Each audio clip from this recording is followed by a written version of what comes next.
What do you get when you take one part dinosaur and one part one of the greatest basketball players of all time? The LeBrontosaurus Rex! That's right, your Shoemmelier is back with another sneakervention. I am not normally a fan of basketball shoes. I own one pair of Jordan 1s, I owned a pair of the KDs, and it's called the basketball shoe, so I own an Alexander Wang Adidas collaboration basketball shoe. But when I saw the pictures of the latest silhouette and colorway of the LeBron 16 Fresh Bred, I was shocked because I loved the way it looked and I could not wait to get it, try it out, and let you know what I think. So today, we're going to be talking about the Nike LeBron 16 in the Fresh Bred colorway. So pull up a shoe and let's kick off this trainer session. 3 things before we get into the review.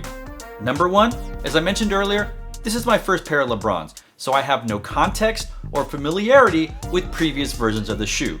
Everything I say is basically my first impression of this entire silhouette. Number 2, I don't play basketball.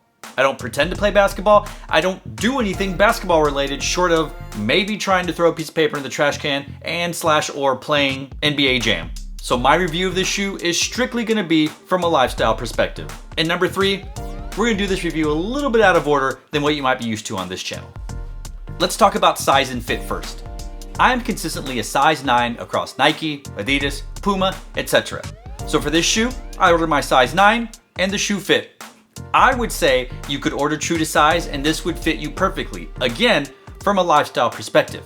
As I mentioned before, I wore the KD 10s and I found that shoe to be a little bit tight. Now, since it's a basketball shoe, I imagine you want that kind of support. You want that tightness, you want that firmness so that you can break other people's ankles, not your own. But the LeBron 16 actually feels a little bit looser and more comfortable around this area, the toe box area. Whether or not that's good for basketball, I don't know. I just know that it feels more comfortable to my feet and I was able to sustain wearing this shoe longer as I was walking up and down hills, sidewalks, stairs, etc. So again, from a lifestyle perspective, I say go true to size. Another thing that helps with this fit is the tongue. You'll notice that the tongue has extra material that allows you to pull and separate it just a little bit from the upper. Again, with the KDs, the tongue was connected to your upper, so it was a little bit tighter and a little bit harder to slip my foot in. It also created a little bit more snugness on the top of my foot as the tongue pushed down onto my foot as I tied the laces. With this shoe, the laces do tie down the tongue, but it feels just the right amount of looseness and I don't feel like the top of my foot is getting crunched in by the shoe. And lastly, there's an entire other row of eyelets for your laces to go through. So if you decide you want to maybe tighten your shoe up or get a tighter fit or whatnot, I'm presuming you can have the laces go into those other eyelets. And you will see there's a row that's closer to the top of the shoe and a row that's closer to the bottom of the shoe. Which brings me to my likes and dislikes about this shoe. I hate to start off bad, but the one thing I don't like, nay, maybe hate about this shoe is the eyelets. Now it's hard to tell on camera, but unlike most shoes, you cannot access the holes of the eyelets inside your shoe. There's a material sewn under the shoe, so there's no way to push the laces through. You feel it underneath, you push through the other hole, etc. You actually have to needle the lace through from one hole to the other hole. Pull it out, one hole to the other hole, pull it out. Because the eyelets are right out of the upper and they don't really have any rings or anything like that, it is difficult. My thumbs are still recuperating for the almost 45 minutes it took me to unlace and relace these shoes because I wanted to not only lace them in a different way for myself, but to see what the other lace holes looked and felt like.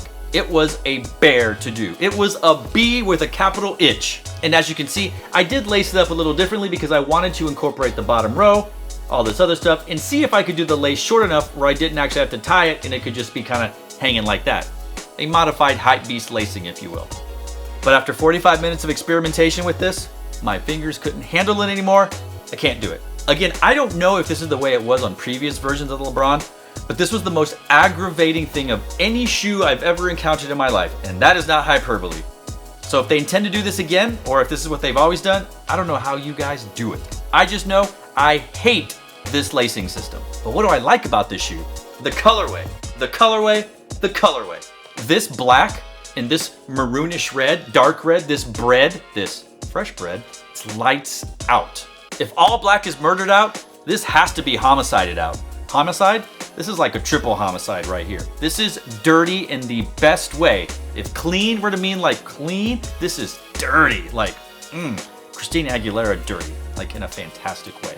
This shoe is sexy. It is sex on foot. It is hot. So hot. I love that. I love an all black shoe. I love the black and red colorway. Oh, there is just something about the way they put this shoe together that made me rush out and buy this shoe. Again, this would be the only third basketball shoe in my collection, and it very well might be my favorite one.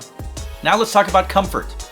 Because I'm coming at this from a lifestyle point of view, I have no idea how this works on the basketball court. I don't, so we're not even gonna talk about that. I just know that this shoe is way more comfortable on my feet than the KD10s. I got the special Texas Longhorn version of them, and I wore them to a game or two, and I walked around and went up hills, and it was fine. It didn't bend or buckle like a good shoe would, but I don't think that's the purpose of it. This shoe was slightly more comfortable, especially from a midsole point of view, a squishiness point of view, especially at the toe box area, at the front of the shoe. And I did feel that the BattleKnit gave just a little bit more than the KDs, and maybe it could be just my foot, maybe it could be just because there's a little bit more wiggle room in the shoe. While I wouldn't exactly want to spend 12 hours wearing the shoe because it's not nearly as comfortable as some Nikes, Adidas, Puma, etc., it's a really good shoe. Now, I wouldn't go hiking in it, and I wouldn't go running in it. And honestly, this shoe is kind of like a boot. It's a high top, I get it. But in a lot of ways, it feels somewhat like some boots that you would get, except that there's laces and whatnot. Well, I guess boots have laces. Regardless, boots are not the most comfortable shoe to wear. So, this is way more comfortable now. If you're fond of wearing boots, and you think they're comfortable, well, then this will work just fine. That's what I think, at least. So is this shoe worth it? I always tend to focus on whether the price is worth the shoe. Again, I don't play basketball, so I have no idea if the price of the shoe is worth the shoe and whether the shoe is good for shooting the basketball. For a lifestyle shoe? I don't think so. If I had known how difficult this lacing process was gonna be, I would have said, you better take $20 off. My thumbs hurt. I need my thumbs. My fingers hurt. And that's my first Bred review. Apologies to those out there that play basketball or are looking for a performance review. There are going to be way better reviews of how this shoe works on the court than I could ever give. But from a lifestyle perspective, I hope I gave you a little something something on the end there. And let me know in the comments down below what you think of this colorway, of this silhouette, and if anyone else out there is having such an awful time lacing these suckers up. If you dig what I'm doing, maybe even click that red subscribe button for thoughts and prayer emojis. And as always, thanks for watching. Stay tuned and just chill till the next episode.